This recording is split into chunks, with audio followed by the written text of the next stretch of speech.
Hi everyone, hello my dear students. तो आज के वीडियो लेक्चर के अंदर हम पढ़ेंगे torque. What is torque? Torque क्या होती है और मूवमेंट ऑफ इनर्शिया।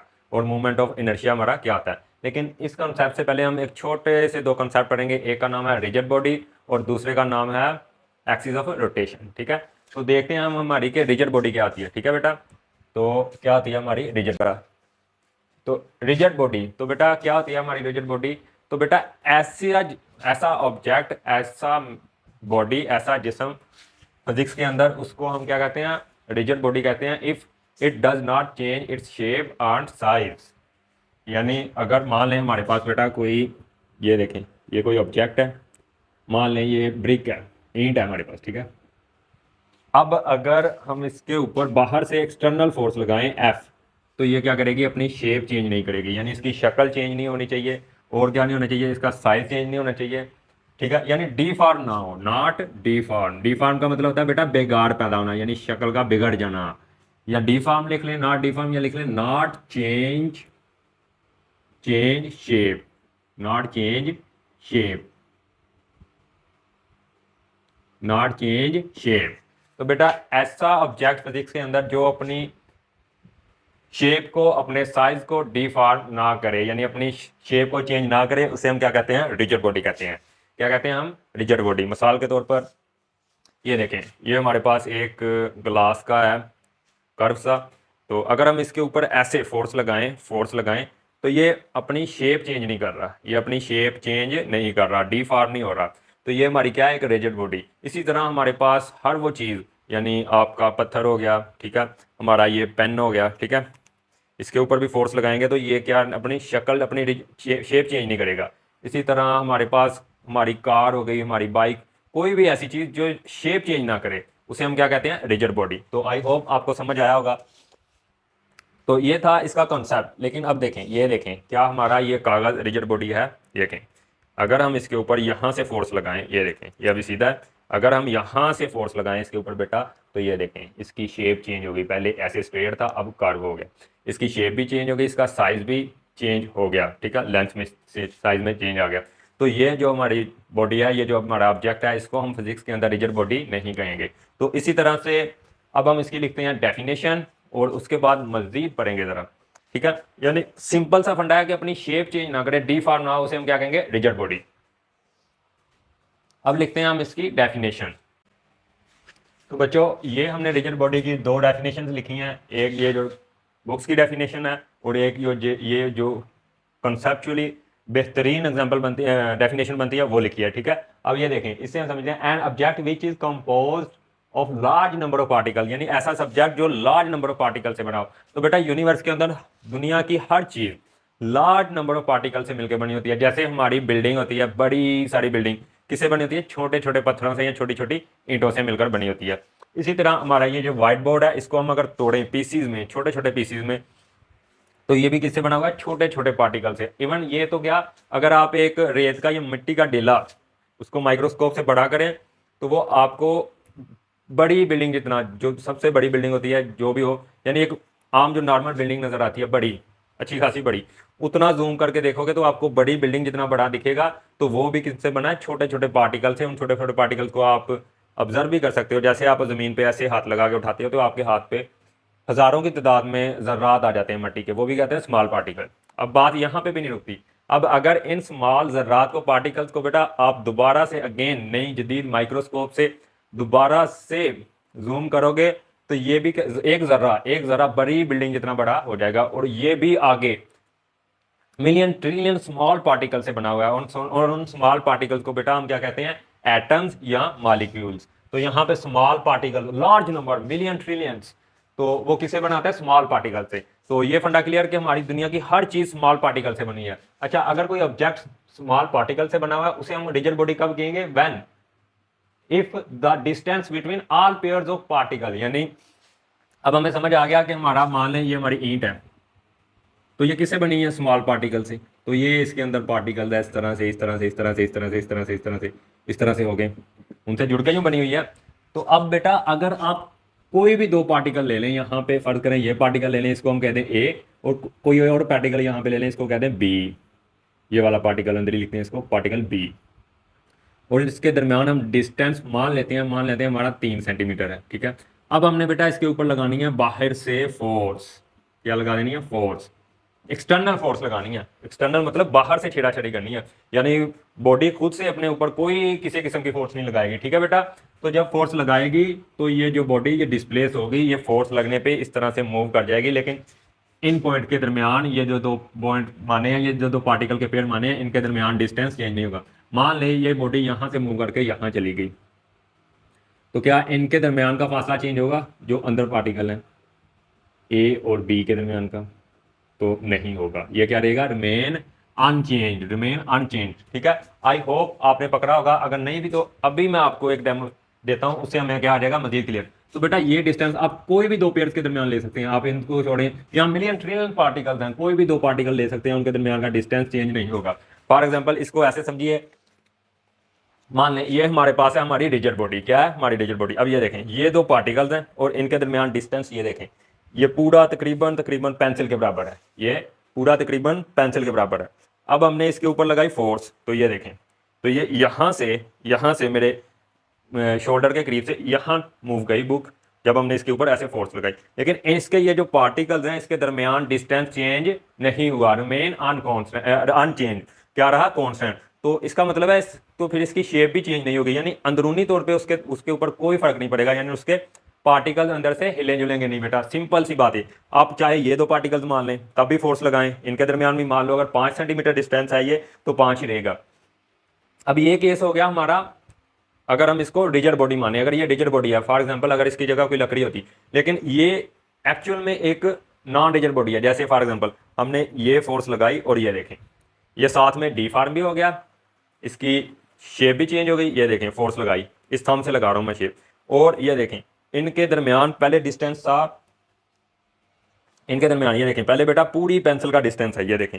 और जब हमने इसको डिफॉर्म कर दिया, फोर्स लगाया, ये देखें पार्टिकल्स के दरमियान ये जो डिस्टेंस है चेंज हो गया, तो वो बॉडी हमारी रिजिड बॉडी नहीं कहलाएगी। तो सिंपल सा फंडा, ये वही एग्जांपल वही चीज को इसी चीज को डिफाइन कर रहा है जो हमने बताई है, यानी डज नॉट चेंज शेप। और अगर क्या करें डिस्टेंस, तो फिर ऑटोमेटिकली नहीं चेंज होगा, यानी जब पार्टिकल हिलेंगे नहीं अपनी जगह से, अंदर बॉडी के अंदर कोई फर्क नहीं पड़ेगा, तो बॉडी क्या कहलाएगी? रिजिड बॉडी कहलाएगी, ठीक है बेटा। अब इसकी कंसेप्ट है बेटा, कंसेप्ट ले लें, वरना अगर आज आप ऐसी तरह से रट्टेबाजी से या नॉर्मल तरीके से निकाल देंगे तो आगे फिर यही कंसेप्ट यूज होगा, आगे फिर बड़ी क्लासों में यही कंसेप्ट यूज होता है। इसलिए इसको एक दफा अच्छे से पकड़िए, इसीलिए मैं ज्यादा टाइम लगा रहा हूं इस पर। अब इसकी जो एक बेहतरीन डेफिनेशन है जिससे आपका पूरा दिमाग खुल जाएगा, अब हम देखते हैं उसको। ऊपर वाली मैं कर देता हूं रेज, इसकी नीचे वाली हमारी डेफिनेशन क्या कहती है देखते हैं। In physics the concept of rigid body is an idealised concept.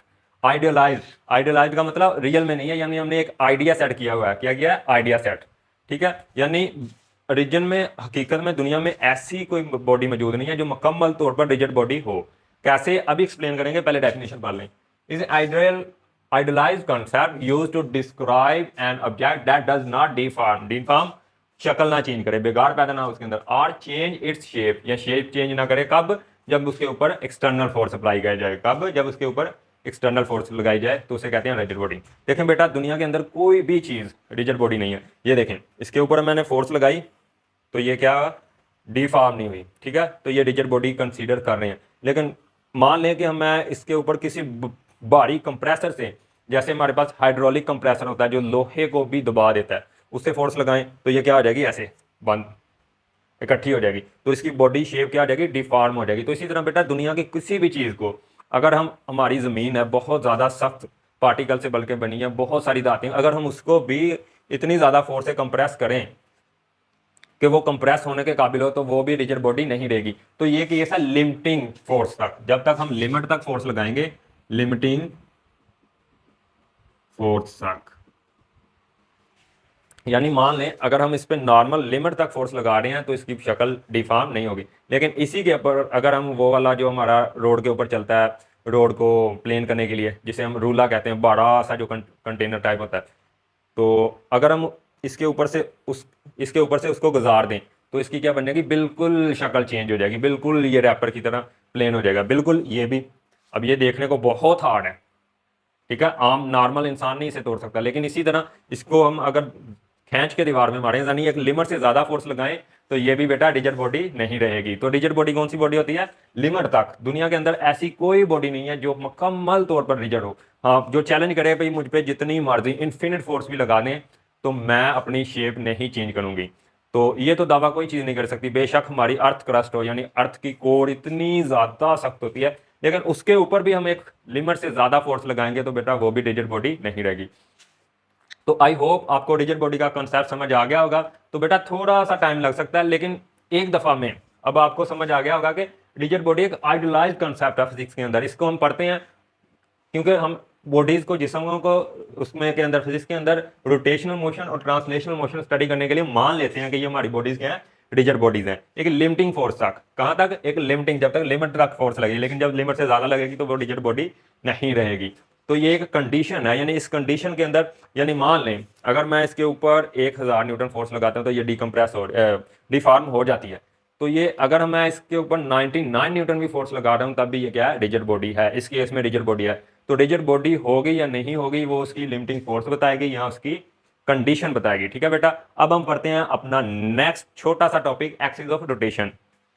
Axis of rotation, तो बेटा क्या होता है एक्सिस ऑफ रोटेशन? देखिए बेटा, यूनिवर्स के अंदर, दुनिया के अंदर कोई भी चीज, अगर कोई भी चीज रोटेट कर रही है बेटा, तो उसका कोई ना कोई एक्सिस ऑफ रोटेशन होता है।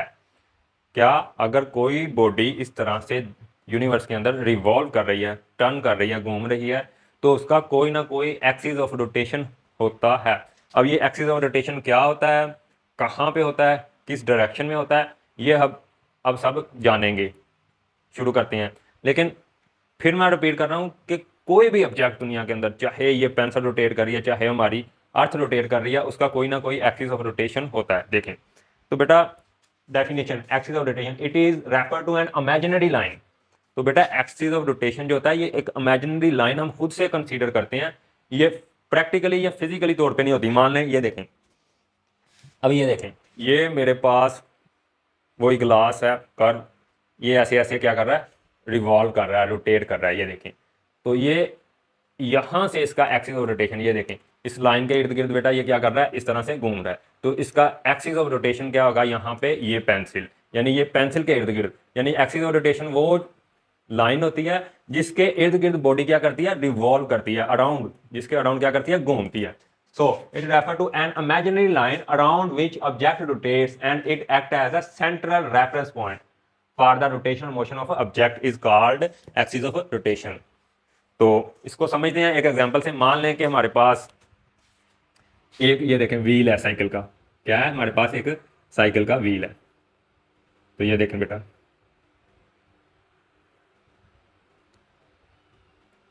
अब ये देखें इस व्हील के ऊपर अब हम बेटा जब घुमाएंगे इसको तो ये ऐसे ऐसे रोटेट करेगा, ऐसे ऐसे ऐसे ऐसे ऐसे ऐसे ऐसे। लेकिन यहाँ पे इस व्हील के अंदर, साइकिल का हो चाहे ये बाइक साइकिल का, यहाँ पे इसके अंदर एक क्या होता है, एक्सल, जिसके इर्द गिर्द घूमता है, उसी को हम कहते हैं एक्सिस ऑफ रोटेशन। तो क्या होता है, ये एक रियल लाइन भी हो सकती है, यहाँ पे तो एक्सल रियल है, लेकिन ये एक्सिस ऑफ रोटेशन ही है। अब एक्सल को, अब मान लें एक्सल को हम निकाल लें और इसकी जगह एक इमेजिनरी लाइन, खुद से इमेजिन लाइन कर लें, तो वो क्या होगी, इसकी एक्सिस ऑफ रोटेशन, जिसके इर्द गिर्द, जिसके अराउंड ये साइकिल का पहिया क्या करेगा, घूमेगा। इसी तरह जैसे हमारा पंखा होता है, जैसे ये देखें, इसी को पंखा मान ले, ये हमारा पंखा छत से लटका ऐसे घूम रहा है, तो वो जो उसका रॉड होता है जिसके साथ वो ऊपर से फिक्स होता है, उसके अंदर अगर आप एक इमेजिनरी लाइन, इमेजिनरी का मतलब जो सिर्फ हम ख्याल कर सकें, हाँ, जो असल में मौजूद ना हो, जैसे हम अपने खुद के लिए बहुत सी चीज़ें इमेजिन करते हैं। यानी मान लें अगर हमारा कोई दोस्त या कोई रिलेटिव, कोई भी, ठीक है, सोसाइटी के अंदर कोई उल्टा काम, गलत काम कर रहा हो या कुछ भी कर रहा हो जो हमें नागवार गुजरे, तो हम देखते हैं ये कर रहा है, हम ऐसा नहीं है, हम ऐसा नहीं करते। हालांकि बहुत सी चीज़ें ऐसी होती हैं वो जो जो हम भी कर रहे होते हैं वही बेटा। जैसे कोई दोस्त हो गया या कोई हो गया, अरे ये बोलता बोलता, अगर ये इधर की बातें उधर करता है, तो हम उसको तो कह देते हैं, उसको एज इट इज़ देख लेते हैं रियलिटी में, लेकिन अंदरों अंदर हम भी ऐसा सभी कुछ कर रहे होते हैं, लेकिन हम इमेजिन करते हैं कि हम बहुत शरीफ लोग हैं। तो इसी तरह से जैसे बंदा खुद को इमेजिन करता है ना, तो यानी असल में ये खुद को बनाने वाला होता है, बेवकूफ़ बनाने का चक्कर होता है। यानी बंदा कहता है नहीं मैं ऐसा नहीं हूँ, नहीं मैं ऐसा नहीं हूँ, या ऐसे भी वालिदैन कहते हैं नहीं हमारा बच्चा ऐसा नहीं है। हालांकि हमारा बच्चा खेल उन्हीं बच्चों से रहा है जो गली मोहल्ले के अंदर गालियाँ निकाल रहे हैं, आवारा फिर रहे हैं, यानी सोसाइटी के अंदर पूरी जो गलत सोसाइटी है उसी माहौल में रहकर हमारा बच्चा बड़ा हो रहा है। और वालिदैन क्या कहते हैं, हमारा बच्चा ऐसा नहीं है, ये सिर्फ इमेजिनरी सोच होती है, खुद को दिल को तसल्ली देने के लिए। सेम कॉन्सेप्ट यहाँ पे बेटा, यहाँ पे हम इमेजिन करते हैं कि एक्सिस ऑफ रोटेशन है। अब ये कहीं पे भी हो सकता है, ये देखें, फर्ज करें हम यहाँ पे मान लें ये ऐसे ऐसे घूम रही है, तो इसका एक्सिस ऑफ रोटेशन यहाँ पे होगा बेटा।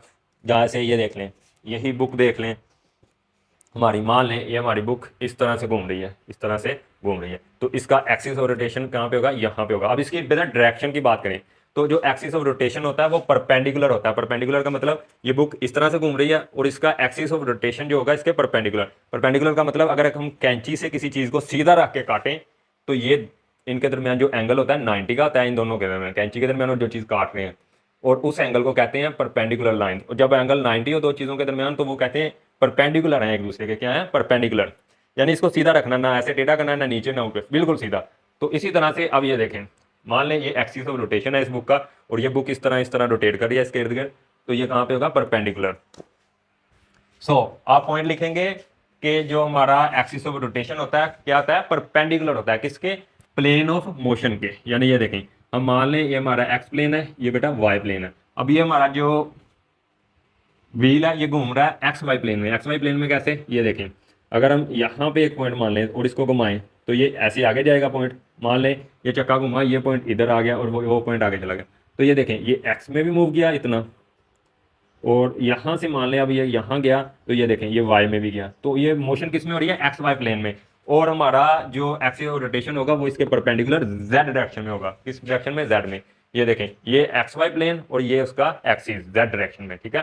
तो आई होप तो ये भी आपने एक लिख लेना पॉइंट कि हमारी डायरेक्शन क्या होती है एक्सिस ऑफ रोटेशन की, perpendicular to the axis of motion या plane of motion, to the plane of motion, sorry plane of motion, ठीक है। अब बेटा ये हमारा एक्सिस ऑफ रोटेशन कहीं पे भी हो सकता है, ये देखें बुक यहाँ पे भी घूम सकती है, यहाँ पे भी घूम सकती है, लेकिन हमें कैसा पता चलेगा कि हमारा जो एक्सिस ऑफ रोटेशन है कहाँ पर है। तो देखें बेटा, हम इसको इसी एग्जांपल से समझते हैं व्हील की।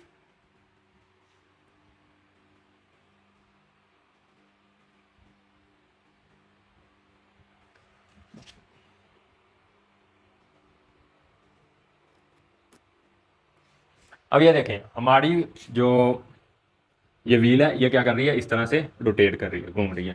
मान लें अब हमें पता है कि ये हमारी व्हील स्मॉल पार्टिकल से बनी हुई है। स्मॉल पार्टिकल से, किन से, स्मॉल पार्टिकल से। हमने मान लिया यहाँ पे एक पार्टिकल पी यहाँ पे है, एक बी यहाँ पे है, एक ए यहाँ पे है।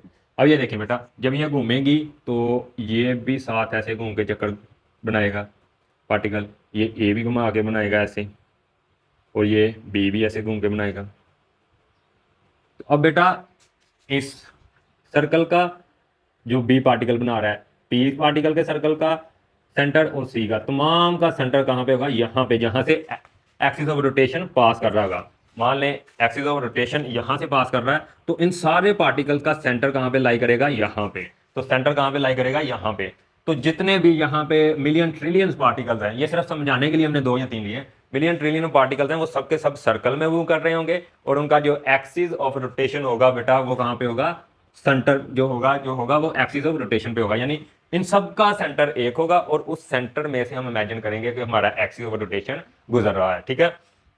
तो क्या निशानी है इसको, एक्सिस ऑफ रोटेशन को पहचानने की, कि द पार्टिकल्स ऑफ बॉडी या ऑब्जेक्ट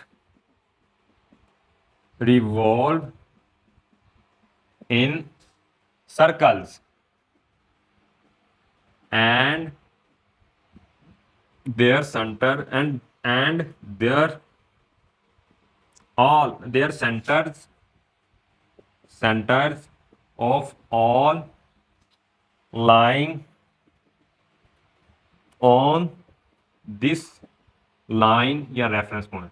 अब ये देखें जो रेफरेंस लाइन मानी है उस पे ही इनका सेंटर होंगे, तमाम के सेंटर इसी पे होंगे, ठीक है। तो यहाँ ये हमारा पहचानेगा। अब ये देखें ये मार्कर अगर इस तरह से ये एक्सिस ऑफ रोटेशन है, तो यहाँ पे पार्टिकल, तमाम के तमाम पार्टिकल का सेंटर भी कहाँ पे बनेगा, यहाँ पे।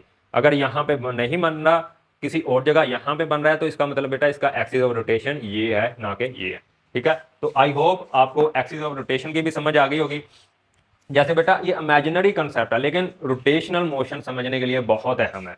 ठीक है। जिस तरह से अपने दिल को तसल्ली देने के लिए कहना कि हमारा बेटा ऐसा नहीं है या हमारा बच्चा ऐसा नहीं है, एक दिली तसल्ली हो जाती है लेकिन हकीकत नहीं होती, तो समझाने के लिए है, ठीक है, काम भी करता है। अच्छा अब देखें, ये देखें हमारी अर्थ है, ये नॉर्थ टू साउथ पोल है, ये इनके इर्द गिर्द घूम रही है ऐसे ऐसे, तो ये इसका क्या है, एक्सिस ऑफ रोटेशन। अब डायरेक्शन जो होती है एक्सिस ऑफ रोटेशन की बेटा ये लिख लेनी है, मैं फिर दोबारा से कह रहा हूँ कि वो परपेंडिकुलर होती है एक्सिस प्लेन ऑफ मोशन के, प्लेन ऑफ मोशन के। तो अब ये थे हमारे दो कॉन्सेप्ट, रिजिड बॉडी और रोटेशनल मोशन। अब हम आते हैं अपने तीसरे और इंपॉर्टेंट कॉन्सेप्ट की तरफ, टॉर्क की तरफ। तो टॉर्क क्या आता है, ठीक है, चलिए समझते हैं।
तो बेटा टॉर्क क्या होती है हमारी, टॉर्क भी से कहते हैं या मूवमेंट ऑफ अ फोर्स भी कहते हैं, हमारी टॉर्क या मूवमेंट ऑफ फोर्स क्या होती है। तो बेटा द टर्निंग इफेक्ट, हमने समझा था ये हमारी बॉडी है, इसके ऊपर हमने फोर्स लगाई, ये क्या होगा, टर्न इफेक्ट आया इसके अंदर, यानी कौन सा असर हुआ इस पे, टर्न करने का, इसके ऊपर कौन सा असर हुआ, टर्न करने का, ठीक है। तो जो टर्निंग इफेक्ट होता है फोर्स की वजह से, उसी को हम टॉर्क करते हैं। The turning effect of a force is called torque, ठीक है बेटा। अब ये देखें, ये हमारा ऑब्जेक्ट है, इसके ऊपर हमने यहाँ से फोर्स लगाई, यहाँ से फोर्स लगाई, तो ये टर्न किया, यानी सर्कुलर मोशन में गया, रोटेशनल मोशन में गया, तो इसी को कहते हैं हम टॉर्क। तो आई होप, अगर ये देखें, अगर हमने कम फोर्स लगाई तो कम टार्क, ज़्यादा फोर्स लगाई तो ज़्यादा टार्क। यानी जब हमने किसी बॉडी को लीनियरली यानी सीधा मूव करवाना हो, ये देखें ये हमारे पास रॉड है, तो इसके ऊपर हम फोर्स लगाएंगे तो ये लीनियरली सीधा मूव करेगा, ऐसे सीधा जाते जाएगा। जैसे ये देखें, ये है हमारा रॉड, इसके ऊपर हम फोर्स लगाएं इस तरह से, इसे ऐसे धक्का दें तो ये ऐसे सीधा सीधा बेटा मूव करता रहेगा। एक तो हो गई ये फोर्स की एप्लीकेशन, लेकिन एक एप्लीकेशन है हम चाहते हैं कि ये मूव करे, ये क्या करे बेटा, मूव, टर्न करे, क्या करे, टर्न करे। तो इसको टर्न करने के लिए हम जो फोर्स लगाते हैं वो इसको रोटेट करवाती है, क्या करवाती है, रोटेट करवाती है, टर्न करवाती है। उस फोर्स का हम नाम देते हैं, जो उसका फोर्स का इफेक्ट आता है, यानी जो फोर्स इसको टर्निंग टर्न करती है, उसको हम टॉर्क कह देते हैं। तो हमने जब भी किसी बॉडी को ऐसे घुमाना हो, रोटेट करवाना हो या टर्न करवाना हो, तो हम क्या लगाते हैं, टॉर्क लगाते हैं। इसकी बड़ी सिंपल सी एग्जांपल हमारे पास दोस्तों, हमारा क्या है, दरवाज़ा। यानी जब ये देखें, दरवाजे को हम इस तरह से टर्न करवाते हैं, दरवाज़ा सीधा तो नहीं जाता कि हमने ऐसे दरवाजे को जोर लगाया, दरवाज़ा सीधा आगे चला गया, दरवाज़ा ऐसे खुलता है, टर्न करता है, कर्व में मूव। तो वहाँ पे हम फोर्स लगा रहे होते हैं, वो क्या करती है, टर्निंग इफेक्ट पैदा करती है, टॉर्क। यानी अगर किसी बंदे से पूछेंगे कि दरवाजे पर क्या लग रहा है, तो फोर्स की बजाय वो बोलेगा टॉर्क लग रही है इस पर। किस वजह से लग रही है, फोर्स की वजह से। तो आई होप आपको समझ आ गया होगा। लेकिन अब अगर हम इसको मजीद आगे एक्सप्लोर करते हैं, आगे देखते हैं मजीद किन किन फैक्टर्स पे ये डिपेंड करती है और किस किस तरह से इसको हम मेजर कर सकते हैं, या टॉर्क कैसे कम कैसे होती है, ज़्यादा कैसे होती है, और किन किन फैक्टर्स पे डिपेंड करती है। तो चलिए शुरू करते हैं। तो बेटा देखिए, ये मेरे पास एक ऑब्जेक्ट है, अब इसको हमने फोर्स, अब हमें कैसे पता चलेगा कि हमने इसके ऊपर फोर्स कैसे लगानी है कि ये टर्न करे, क्योंकि फोर्स लगाने पे तो ये सीधा भी जाता है, लीनियर भी, है ना। यानी मैं आपको कहूँ कि भाई फोर्स लगाओ कि बॉडी टर्न करे, मूव आगे स्ट्रेट सीधी ना जाए, टर्न करे, तो आप फिर कैसे पता चलेगा, तो यही फैक्टर्स हम पढ़ेंगे। तो सबसे पहले बेटा टॉर्क को हम रिप्रेजेंट करते हैं, थोड़ा सा इसको रिप्रेजेंट करना सीख लेते हैं, ऐसे वर्ड टाओ से, इसको किससे करते हैं, टॉर्क। तो सबसे पहले बेटा टॉर्क डिपेंड करती है हमारी फोर्स पे, यानी जो फोर्स हम लगा रहे होते हैं उसके डायरेक्टली प्रोपोर्शनल होती है। यानी ये देखें, अगर मैंने इसके ऊपर ये थोड़ी फोर्स लगाई, थोड़ी, तो ये थोड़ी टॉर्क पैदा हुई, टर्निंग इफेक्ट का कितना पैदा हुआ, यही अगर इसका एक्सिस ऑफ रोटेशन है, तो ये देखें यहाँ तक अगर मैंने फोर्स लगाई इस पे कम, लेकिन अगर मैं इसी को ज़्यादा फोर्स से ऐसे करूँ, ये देखें अब ये टर्न किया यहाँ से यहाँ तक, तो टॉर्क ज़्यादा पैदा हुई और फोर्स भी क्या लगी ज़्यादा।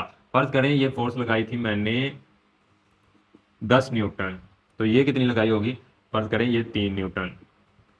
तो 10 न्यूटन फोर्स जो है वो ज़्यादा टॉर्क पैदा करेगी बेटा, और जो 3 न्यूटन फोर्स है वो कम टॉर्क पैदा करेगी। टॉर्क मतलब टर्निंग इफेक्ट, ठीक है बेटा। एक तो ये चीज़ इस पे डिपेंड करती है। अब हम समझते हैं कि फोर्स लगाने से टॉर्क कैसे पैदा होगी, यानी ऑब्जेक्ट। तो बेटा इसीलिए हमने ये वो कंसेप्ट सीखा है हमारा एक्सिस ऑफ रोटेशन का। तो यहाँ पे हम एक एक्सिस ऑफ रोटेशन मानते हैं, ठीक है। तो इससे बेटा कुछ फासले पर फोर्स लगाते हैं, इससे एक्सिस ऑफ रोटेशन से कुछ फासले पर हम लगाएंगे जब फोर्स, मान लें ये मेरा एक्सिस ऑफ रोटेशन है, ये मेरी फिंगर, इसके गिर्द इसने क्या करना है, घूमना है, इस पॉइंटर ने इसके गिर्द क्या करना है, घूमना है। तो बेटा हम इस एक्सिस ऑफ रोटेशन से कुछ डिस्टेंस पे कहीं पे भी अगर फोर्स लगाएंगे, और ये तकरीबन तकरीबन हमारे केस में ये एक्सिस ऑफ रोटेशन जो होता है फिक्स होता है, पिवट पॉइंट भी इसे कहते हैं, हिंज भी कहते हैं, ठीक है। तो यहाँ पे इससे कुछ ना कुछ डिस्टेंस पे हम फोर्स लगाएंगे तब भी टॉर्क पैदा होगी। तो टॉर्क पैदा करने के लिए फोर्स कहाँ पे लगानी पड़ती है, इस एक्सिस ऑफ रोटेशन से, इस एक्सिस ऑफ रोटेशन से कुछ फासले पर, at some distance, at some distance. बेटा मान लें हमारे पास वही साइकिल का क्या है, एक चक्का है जिसे कहते हैं चक्का, और क्या कहते हैं, व्हील, अंग्रेजी जुबान में क्या कहते हैं, व्हील। तो मान लें ये हमारे पास बेटा एक व्हील है, ठीक है, ये इसका एक्सिस ऑफ रोटेशन है जिसे हम एक्सल कहते हैं, ये इसका एक्सल। अगर हम एक्सल पे फोर्स लगाएंगे बेटा जाके सीधा, ये देखें ये हमारे पास चक्का है, हम इसके ऊपर सीधा एक्सल पे अगर धक्का लगाएंगे, जाके एक्सल पे फोर्स लगाएंगे, तो क्या ये टर्न करेगा, हाँ क्या ये टर्न करेगा, तो ये टर्न नहीं करेगा। इसका मतलब हम एक्सिस ऑफ रोटेशन पे फोर्स नहीं लगा सकते, एट सम डिस्टेंस, यानी कुछ डिस्टेंस पे लगा सकते हैं। फर्ज किया हमने यहाँ पे जाके ये ऐसे फोर्स लगाई, तो ये क्या करना शुरू कर देगा, घूमना शुरू कर देगा, रोटेट करना शुरू कर देगा। आप कर सकते हैं, आप इसको इस तरह से ही मान सकते हैं कि हमारे पास बड़ा दरवाजा है कोई बड़ी बिल्डिंग का, जब आप दरवाजे को वहां पे फोर्स लगाएंगे जहां पे वो क्या हुआ है, कब्जों के साथ जुड़ा हुआ है, जिसे कहते हैं उसका हिंज पॉइंट या पिवट पॉइंट, जहां पे जुड़ा हुआ है, क्या वहां पे जोर लगाने से, वहां पे फोर्स लगाने से वो दरवाजे के अंदर टॉर्क पैदा होगी या टर्न करेगा, कभी भी नहीं करेगा। अब मान लें आप थोड़ा सा आगे आए, ये हमारा वो कब्जा है, यानी जहां पे बंद होती है हमारी अलमारी या दरवाजा, तो यहां से हमने यहां पे थोड़ा फोर्स लगाई, तो ये टर्न तो करेगा, कर्व तो आएगा, टॉर्क तो आएगा, लेकिन बहुत कम आएगा, यानी हमें ज्यादा जोर लगाना पड़ता है। इसीलिए बेटा हम जैसे जैसे ये फासला बढ़ाते जाएंगे हमारी टॉर्क का इफेक्ट क्या होता है, बढ़ता जाएगा। तो बेटा टॉर्क दूसरी जो चीज पे डिपेंड करती है, हमारी टॉर्क जो दूसरी टॉर्क करती है वो करती है एल। एल बेटा इसे, एल को कहते हैं मूवमेंट ऑफ आर्म। क्या कहते हैं, क्या होता है अभी बात करेंगे, मूवमेंट ऑफ आर्म, या मूवमेंट आर्म कहते हैं, ऑफ नहीं आता मेरे ख्याल में, या लीवर आर्म कहते हैं, लीवर आर्म। तो ये क्या होता है बेटा, देखें, तो देखें बेटा टॉर्क दो मेन फैक्टर्स पे क्या करती है, डिपेंड करती है हमारी, ठीक है। एक मूवमेंट ऑफ आर्म पे या लीवर आर्म इसे कहते हैं, लीवर आर्म, और एक फोर्स पे, यानी जब हम फोर्स ही नहीं लगाएंगे, फोर्स जीरो कर देंगे तो टॉर्क पैदा होगी नहीं, यानी टर्निंग इफेक्ट पैदा नहीं होगा। तो एक तो टॉर्क इस पे करती है और एक करती है एल। एल कहते हैं मूवमेंट आर्म। मूवमेंट आर्म क्या होता है अभी आपको बताते हैं, सिर्फ जस्ट समझ लीजिए। तो टॉर्क बेटा दो चीज़ों पे हमारी करेगी, एक एफ फोर्स पे ज़रब एल मूवमेंट आर्म या आर्म ऑफ लेंथ। अब मूवमेंट ऑफ आर्म क्या होता है, इससे पहले हम एक कंसेप्ट पढ़ते हैं बेटा, line of action of force, या line of action of force क्या होता है, line of action of force क्या होता है। तो बेटा ये देखें, ये मेरा पॉइंटर है, ये हमारा एक्सिस ऑफ रोटेशन आ गया, मैं फोर्स कहाँ पे लगाऊंगा, ये बॉडी इस तरह टर्न करे, इसके परपेंडिकुलर टर्न करवानी है ना। मैंने बताया कि एक्सिस ये रोटेशन का प्लेन है, यानी इस प्लेन में एक्स वाई में रोटेट हो रही है, तो एक्सिस ऑफ रोटेशन क्या होगा, जेड प्लेन में होगा, परपेंडिकुलर। तो इसके परपेंडिकुलर इस तरह ही मूव करेगी, इस तरह तो नहीं ना कर सकती, ये तो फिर इसके वो होगी पैरेलल। अब ये देखें इसमें मूव करवानी है, तो फोर्स हम कहाँ पे लगाएंगे, इस लाइन के, यहाँ पे मान लें एक लाइन है, ये जो मेरी उंगली है, इस लाइन के अक्रॉस, इस लाइन के अंदर हम इस तरह फोर्स लगाएंगे, इसे कहते हैं लाइन ऑफ एक्शन। मान लें हमारे पास ये देखें, ये वो ही आ गया हमारा व्हील। अब हमने व्हील को घुमाना है, ये हमारा एक्सिस ऑफ रोटेशन हो गया परपेंडिकुलर, तो घुमाना है, तो बेटा यहाँ एक लाइन है, इस लाइन के हमने अक्रॉस अलॉन्ग यानी उस लाइन के अंदर हमने लाइन की डायरेक्शन में हमने फोर्स लगानी है, उसे कहते हैं लाइन ऑफ एक्शन। ये क्या होती है? परपेंडिकुलर होती है। क्या होती है? परपेंडिकुलर होती है, यानी इसका 90 एंगल होता है किसके साथ? ये जो डिस्टेंस होता है, ये जो फासला होता है जहाँ पे हम फोर्स लगा रहे हैं इसके दरमियान, और ये जो एक्सिस ऑफ रोटेशन है इसके दरमियान, यानी साइकिल के व्हील में माने तो ये जो हमारा इसका सर्कल का रेडियस होगा, यानी रेडियस से मुराद जो साइकिल की वो जो तार होती है उसकी लेंथ, और इसी को बेटा कहते हैं मूवमेंट ऑफ आर्म। तो मूवमेंट ऑफ आर्म क्या होता है? यानी ये हमारा एक्सिस ऑफ रोटेशन हो गया, एक्सिस ऑफ रोटेशन, फोर्स हम इस लाइन पे लगा रहे हैं यहाँ पे, इसके दरमियान ये जो फासला है, ये जो फासला है पॉइंटर जितना है, इसको कहते हैं मूवमेंट आर्म। तो मूवमेंट ऑफ आर्म क्या होता है बेटा? हमारी क्या डेफिनेशन है? The distance, perpendicular distance. ये क्या होगा? परपेंडिकुलर डिस्टेंस होगा। ये कम भी हो सकता है। मान लें अगर हम इस पे ऊपर यहाँ पे फोर्स लगा रहे हैं, देखें line of force action, line of action of force कहाँ पे आ गया? यहाँ पे। तो हमारा मूवमेंट ऑफ आर्म कितना हुआ? इतना। यानी जो डिस्टेंस है जहाँ पे हम फोर्स लगा रहे हैं वहाँ पे उस जगह से एक्सिस ऑफ रोटेशन के दरमियान, उसको कहते हैं मूवमेंट ऑफ आर्म। लेकिन बेटा मूवमेंट ऑफ आर्म को हम जीरो नहीं कर सकते। जैसे जीरो करने का मतलब कि हम एक्सिस ऑफ रोटेशन पे ही फोर्स लगा रहे हैं, तो अगर इसके ऊपर हम ऐसे फोर्स लगाएंगे तो ये क्या पूरा आपका पूरा व्हील मूव करेगा? हाँ नहीं। तो ये अगर पे लगाएंगे तो ये ऐसे जमीन से ऊपर तो उठ सकता है लेकिन रोटेट नहीं करेगा। रोटेट करने के लिए यहाँ तो हम यहाँ पे फोर्स लगाएंगे, तो इसका ये मूवमेंट ऑफ आर्म हो जाएगा, फर्ज कर लें L1। यहाँ पे लगाएंगे तो ये मूवमेंट ऑफ आर्म हो जाएगा L2। यहाँ पे लगाएंगे तो ये L3 मूवमेंट ऑफ आर्म। तो आई होप आपको समझ आ गया होगा मूवमेंट ऑफ आर्म क्या होता है। अब फोर्स मूवमेंट ऑफ आर्म के भी डायरेक्टली प्रोपोर्शनल है, मैंने बता दिया जैसे आपको, जिस तरह बढ़ता जाएगा मूवमेंट ऑफ आर्म, तो हमारी टार्क की वैल्यू भी क्या करती जाएगी? बढ़ती जाएगी। टार्क की वैल्यू भी क्या करती जाएगी? बढ़ती जाएगी। कैसे? इसको प्रैक्टिकल एग्जांपल से देख लें। यानी दरवाज़ा हमारा जहाँ पे कब्जे के साथ हिंज हुआ होता है, जहाँ पे जुड़ा होता है, अगर आप उसके करीब से धक्का लगाएं तो आपको बहुत ज़्यादा फोर्स लगानी पड़ती है। यानी टार्क पैदा करने के लिए, फर्ज किया आपने टार्क पैदा करनी है उसके अंदर, तो आपको बहुत ज़्यादा फोर्स लगानी पड़ती है। और टार्क कब पैदा होती है इसके अंदर? लेकिन यही अगर हम वहाँ पे जहाँ पे हमारा दरवाजे का हैंडल होता है एज के करीब, वहाँ पे फोर्स लगाएं तो हम बड़ी आसानी के साथ टार्क पैदा कर देते हैं। यानी टार्क का जो टार्क है हमारी वो बढ़ जाती है, टार्क जो जाती है बढ़ जाती है जब हमारा वो क्या कहते हैं उसको, हम फोर्स लगाते हैं, मूवमेंट ऑफ आर्म अपना बढ़ा देते हैं बेटा। ठीक है, तो मूवमेंट ऑफ आर्म समझ आ गया, एक्सिस ऑफ रोटेशन और उसके दरमियान जो डिस्टेंस है जहाँ पे हम फोर्स लगा रहे हैं, लाइन ऑफ एक्शन। तो इसकी भी छोटी छोटी डेफिनेशंस हैं, तो ये भी हम लिख लेते हैं एक दफ़ा।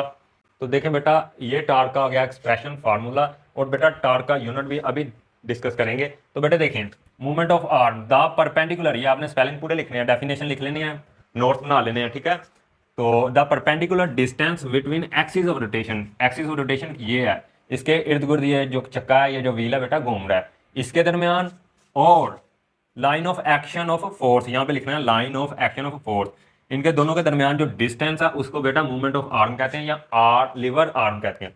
यानी ये देखें, लाइन ऑफ एक्शन फोर्स लग रही है यहाँ पे, फोर्स कहाँ पे लग रही है? यहाँ पे, और हमारा मूवमेंट ऑफ आर्म कहाँ पे है? एक्सिस ऑफ रोटेशन यहाँ पे। तो इनके दरमियान ये जो डिस्टेंस है, अगर ये देखें, ये व्हील को अगर हम पूरा एक सर्कल माने तो ये जो इसका रेडियस होगा वो ही मूवमेंट ऑफ आर्म होगा। देखें बेटा, वही क्या होगा? Movement of arm. अब ये जो बेटा मूवमेंट ऑफ आर्म होता है ये परपेंडिकुलर होता है किसके? एक्सिस ऑफ रोटेशन के। ये देखें, एक्सिस ऑफ रोटेशन कैसे है? ऐसे सामने की तरफ, बाहर की तरफ। ये देखें, ये एक्सिस ऑफ रोटेशन, और ये हमारा है डिस्टेंस, मूवमेंट आर्म।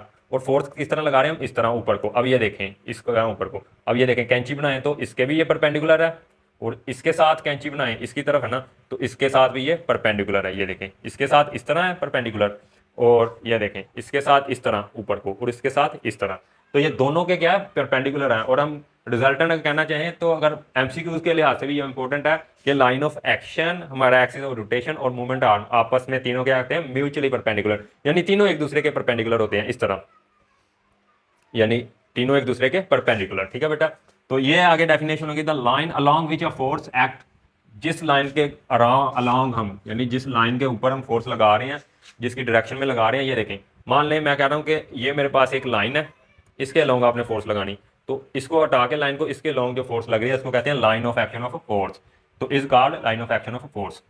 अब बेटा हम जरा थोड़ा सा मजीद देखते हैं। आई होप आपको ये दोनों डेफिनेशंस तो क्लियर हो गई होंगी और आपने नोट भी कर ली होंगी। तो अब मैं चलता हूँ थोड़ा सा मजीद कॉन्सेप्ट की तरफ, के कौन कौन से फैक्टर जो हैं उन पे हमारी टॉर्क क्या करेगी? डिपेंड करेगी। देखिए बेटा, जो हमारी,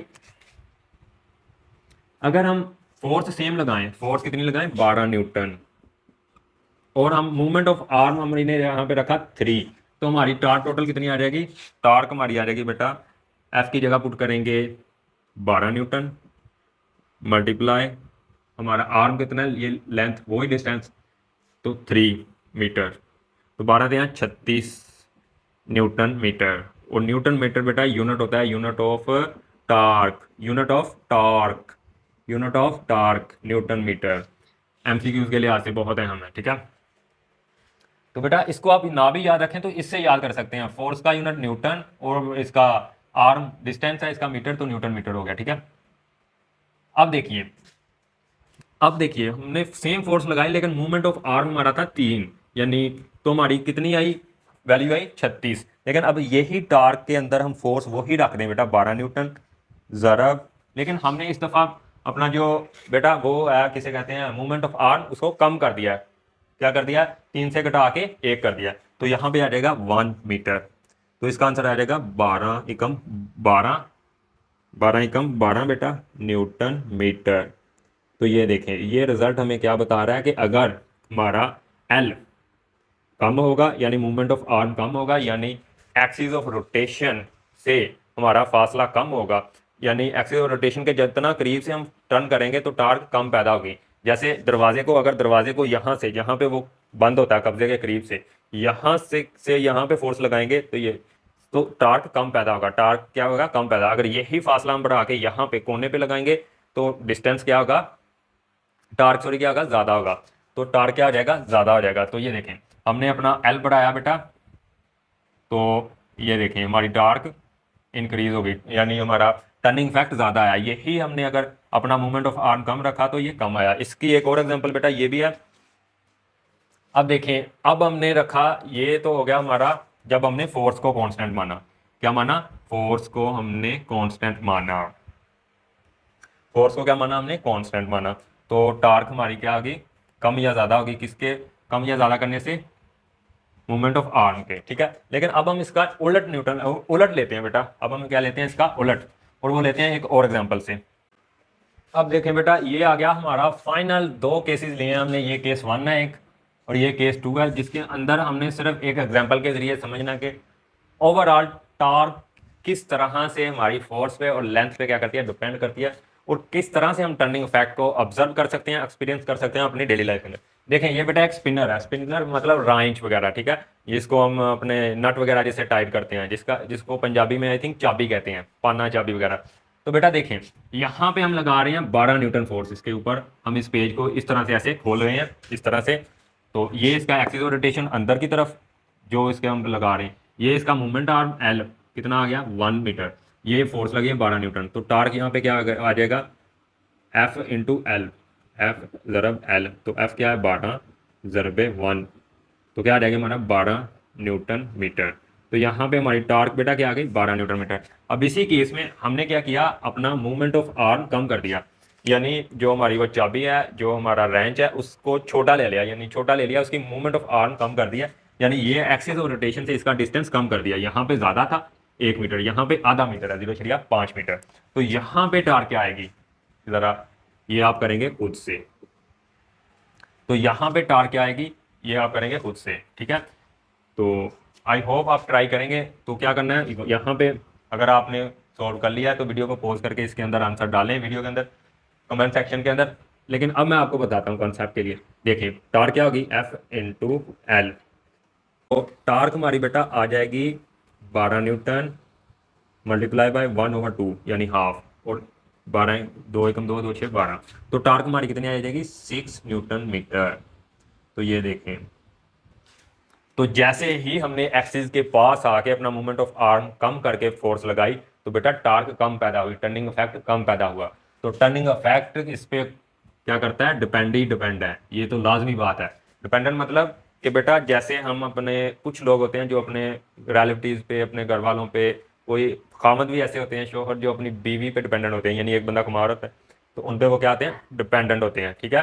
तो अब यहाँ पे ये जो टॉर्क है इस पे डिपेंडेंट है, यानी इसकी वैल्यू चेंज होगी, कम होगी, ज़्यादा होगी, तो टार्क इस पे क्या होगा? असर होगा। यानी अब देखें यहाँ से ये बात तो क्लियर होगी हमारी, ठीक है। अब हमें बेटा टार्क चाहिए 36 न्यूटन ही, यानी हमने कहा कि हमें इतना अपनी ये पेन है हमारा, हमने इसको इतना टर्न करवाना है, तो उसके लिए 36 न्यूटन मीटर टार्क चाहिए। तो इसके अंदर 36 न्यूटन मीटर टार्क चाहिए और हमें हमारी वो दे दी गई है, क्या कहते हैं, ये वाली मूवमेंट आर्म आर्म। तो और अब हमने इसके अंदर भी बेटा फोर्स मालूम करनी है। तो वीडियो को करेंगे पॉज और खुद से इसको सोल्व करने की क्या करेंगे कोशिश।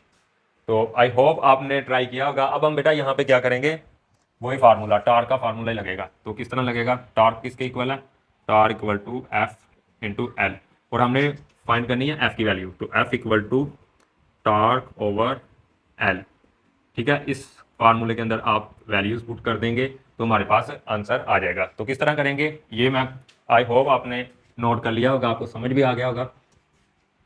अगर बेटा समझ ना आया हो या थोड़ा कच्चा पक्का हो तो इसको दोबारा से इसी इसी एक्सप्रेशन के साथ आप वैल्यूज चेंज करके, वैल्यूज पुट करके अपना प्रैक्टिस कर सकते हैं, ठीक है। तो देखिए, तो अब क्या होगा, यहाँ पे फोर्स की वैल्यू करनी है हमने फाइंड, टार्क की वैल्यू 36 न्यूटन, और एल हमारा क्या आ गया, न्यूटन मीटर। एल हमारा क्या है, एल यहाँ पे है 1 मीटर। तो 36 को इससे डिवाइड करोगे तो फोर्स 36 न्यूटन ही बेटा लगेगी। 36 न्यूटन फोर्स है, तो 36 न्यूटन में इसका आंसर निकालना है। बच्चे यहाँ पे भी गलती करते हैं, न्यूटन मीटर, ये देखें ये मीटर से मीटर कैंसिल हो गया, तो 36 न्यूटन। अब आ जाए ऊपरले केस में, तो F equal to torque 36 newton metre divided by arm कितनी 2m। अब देखें 2 एकम 2, 18 2 है 36, मीटर से मीटर कैंसिल, तो बेटा फोर्स कितनी आ गई हमारी 18 न्यूटन, 18 न्यूटन।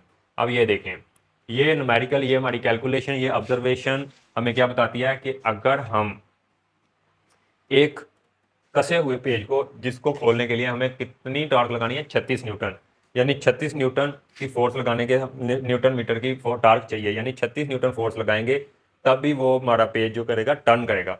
तो अगर हम उसको खोलने के लिए, एक पेज कसा हुआ है, उसको खोलने के लिए अगर हम लंबा यानी लेंथ वाला टूल यूज करेंगे, लॉन्ग हैंडल स्पिनर यूज करेंगे, तो हमारी फोर्स कम लगेगी, कितनी लगेगी 18 न्यूटन। लेकिन अगर वहीं पे हम 1 न्यूटन यानी एक मीटर का छोटा हैंडल यूज करेंगे तो हमारी फोर्स कितनी लगेगी 36 न्यूटन लगेगी। तो बेटा ये आपने प्रैक्टिकली अपनी जिंदगी में भी एक्सपीरियंस किया होगा कि जब आप किसी छोटी चीज से अपने नट वगैरह को खोल रहे हो, यानी करीब से पकड़कर, आज आपने करके देख लेना है। यानी अब जब आप अपने रेंच से अपने पेज को खोलोगे तो आपने रेंच को यहाँ से ना पकड़ करके यहाँ से करीब से पकड़ लेना है। तो करीब से पकड़ोगे तो ये डिस्टेंस इतना हो गया, हमारा मूवमेंट आर्म कितना हो गया, इतना, बिल्कुल थोड़ा सा, तो आपकी बहुत ज्यादा फोर्स लगेगी। लेकिन अब उसी नट को खोलने के लिए आप यहाँ से पकड़िए तो आपका मूवमेंट ऑफ आर्म बढ़ गया, तो फोर्स क्या लगेगी, कम लगेगी। तो इस तरह से रिलेशन है फोर्स का, मूवमेंट ऑफ आर्म का और टार्क का। और यहाँ पे बेटा एक और हमारी एग्जांपल है। अब बेटा हमारा लास्ट एक न्यूमेरिकल टाइप छोटा सा प्यारा सा क्वेश्चन है जिसको हमने सॉल्व करना है। तो स्टेटमेंट पढ़ते हैं। अ मैकेनिक, जो मैकेनिक होता है, टाइटन्स, टाइटन मतलब टाइट करना, पेज को कसना जिसे बोलते हैं, the nut of a bicycle, यानी बाइसाइकिल के नट को क्या कर रहा है, वो कस रहा है, टाइट कर रहा है, tighten using all 15 centimetre long spinner by exerting force of a 2000 newton, यानी फोर्स कितनी लगा रहा है 2000 न्यूटन की। Find the torque that has tighten it, यानी हमने टार्क फाइंड करनी है। तो टार्क फाइंड करने का हमारे पास फार्मूला मौजूद है, torque equal to F into L. अब इसके अंदर सर हमें फोर्स तो दी गई है, फोर्स तो आ गई, एफ इक्वल टू तो आ गया 200 न्यूटन, लेकिन एल क्या है। तो बेटा देखें ये हमारे पास आ गया एक नट, ये आ गया हमारे पास एक वो स्पिनर, जैसा भी बना है बेटा आप देख लेना। तो ये इसको इससे हम क्या कर रहे हैं, टाइट कर रहे हैं, ऐसे नीचे की तरफ फोर्स लगा रहे हैं 200 न्यूटन। अब देखें इसकी ये जो लेंथ है वो फोर्स लगा रहा है यहाँ पे, इसकी जो लेंथ है वो कितनी है 15 सेंटीमीटर। तो बेटा 15 सेंटीमीटर, तो ये हमारा एक्सिस ऑफ रोटेशन जिसके गिर्द घुमा रहा है, जिसके गिर्द घुमा रहा है बेटा, तो ये हमारा एक्सिस ऑफ रोटेशन हो गया। तो इससे ये जो फासला है यहाँ पे वो फोर्स लगा रहा है, यहाँ से हाथ से उसने इसे पकड़ा हुआ है, यहाँ से देखिए यहाँ से, तो इसके दरमियान जो फासला है हमारा 15 सेंटीमीटर, वो ही तो है हमारा एल, मूवमेंट आर्म। तो मूवमेंट आर्म हमारा क्या है 15 सेंटीमीटर, लेकिन ये चाहिए हमें मीटर में, तो मीटर से सेंटीमीटर में जाने के लिए हम इसे कर देंगे 15 को कर देंगे 100 से डिवाइड, तो ये आ जाएगा 0.15 मीटर। तो ये आ गया हमारा मीटर में। अब सिंपल इसकी वैल्यू और इसकी वैल्यू इस फार्मूला के अंदर रखेंगे बेटा, तो टार्क इक्वल टू आ जाएगा 2000 न्यूटन इंटू 0.115 मीटर। तो हमारा टार्क बेटा आ जाएगा 30 न्यूटन तो मीटर। तो 30 न्यूटन मीटर हमारी फोर्स हमें क्या आएगी, रिक्वायर्ड होगी इस नट को टाइट करने के लिए, कसने के लिए। अब ये देखें, जो ये लेंथ स्पिनर की दी गई होगी ना, वही तो होगी हमारी, क्या कहते हैं उसे, मोमेंट ऑफ आर्म। ठीक है, तो यहाँ पे बेटा वो फोर्स भी पूछ सकता है टार्क दे के, और मोमेंट ऑफ आर्म भी पूछ सकता है फोर्स और टार्क दे के। ठीक है, तो सिर्फ आपने क्वेश्चन को समझना है, अंडरस्टैंड करना है, और सोल्व वो खुद ब खुद ही हो जाएगा। अब ये देखें, हमारा यहाँ टार्क का यूनिट क्या है, न्यूटन मीटर। तो यहाँ पे हम वैल्यू जो पुट करेंगे वो मीटर में करेंगे, तो इसको सेंटीमीटर को किस में कन्वर्ट कर देंगे, मीटर्स में। और 1 मीटर में कितने सेंटीमीटर होते हैं, 100 सेंटीमीटर। अब बेटा एक छोटी सी डेफिनेशन या कह लें उसको, या उसे देख बेटा, 1 न्यूटन मीटर टॉर्क पैदा करने के लिए, 1 न्यूटन टॉर्क पैदा करने के लिए हमें फोर्स कितनी लगानी पड़ती है, और कितना हमारा एल होगा। लॉजिकली क्वेश्चन है। तो बेटा टॉर्क का फार्मूला एफ इंटू एल। तो हमें वैल्यू यहाँ पे 1 चाहिए, न्यूटन मीटर। तो यहाँ पे भी इसकी वैल्यू भी तो फिर 1 ही करेंगे, यानी 1 newton force into 1 newton metre उसकी आर्म की लेंथ। तो हमारी टॉर्क कितनी देगी, 1 न्यूटन मीटर। तो ये आपके उसके बुक के लास्ट पे भी दिया गया है कि 1 न्यूटन मीटर फोर्स, अगर हम 1 न्यूटन मीटर टॉर्क पैदा करना चाहते हैं तो हमें 1 न्यूटन फोर्स लगानी पड़ती है, और हमें मूवमेंट ऑफ आर्म कितना रखना पड़ता है, 1 मीटर। 1 न्यूटन फोर्स लगानी पड़ती है, और मूवमेंट ऑफ आर्म बेटा कितना रखना पड़ता है, 1 मीटर। तो ये था हमारा टॉर्क का, एक्सिस ऑफ रोटेशन का, और रिजिड बॉडी का कॉन्सेप्ट। तो वीडियो थोड़ी सी लंबी हो सकती है, लेकिन बेटा कॉन्सेप्ट कंप्लीट है। अब इसके अंदर आपकी कोई भी आई होप कन्फ्यूजन नहीं रहेगी। अगर आपकी फिर भी कोई क्वेरी है, कोई कन्फ्यूजन है, तो आप नीचे कमेंट कर सकते हैं, उसको लाजमी तौर पर रिस्पॉन्स किया जाएगा। तो आज के लिए इतना ही, मिलेंगे इंशाल्लाह नेक्स्ट वीडियो के अंदर।